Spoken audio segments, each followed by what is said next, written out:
Hey, did you hear about the news that Joe Biden is stepping down as president?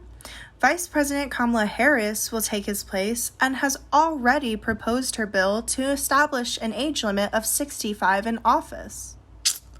Now, that was a blatant lie. In fact, Biden just announced that he's rerunning. But wasn't I convincing? It's because by default, people will initially believe anything they hear, according to Stephen Lewandowski at the University of Bristol. Now, this isn't to belittle the human mind, but he makes a good point that we will easily believe anything because, on a day-to-day basis, most things we hear are true. Okay. So maybe you didn't believe me. I mean, after all, I'm just some rando on the internet. But what if your closest friend asked you about President Biden stepping down? Then maybe you read a headline on Facebook, a couple tweets. Are you more willing to believe something the more you hear it? You're not alone. The illusory truth effect is the idea that if you hear false information multiple times, you're more likely to believe it. And you may ask yourself, why would so many people lie about the same thing? Surely it must be true. And perhaps lately, you felt that Biden has not done a good job in office, or maybe he's too old for the job.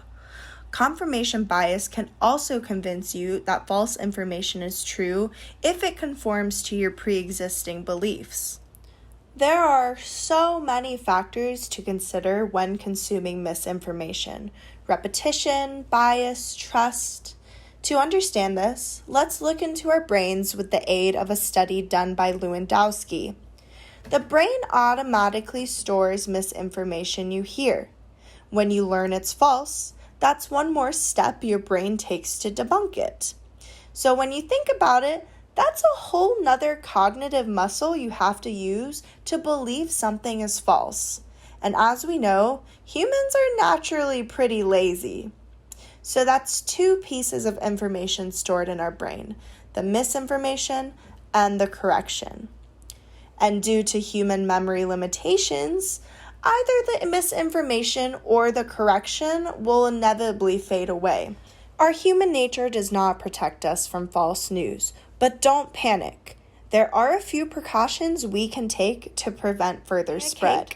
Use SIFT to separate any unnecessary clumps of misinformation.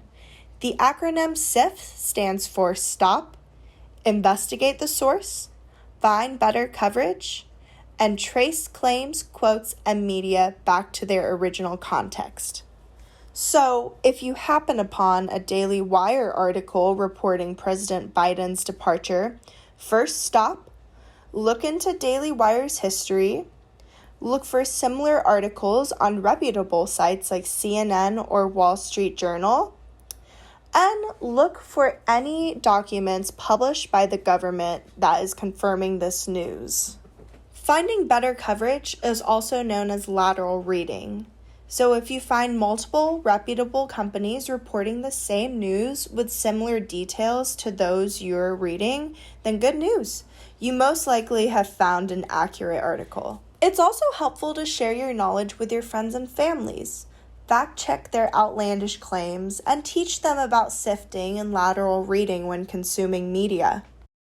Lastly, contact your local government about your concerns. If you agree that media literacy should be taught in schools, then write, email, or call your local lawmakers and let your opinions be voiced.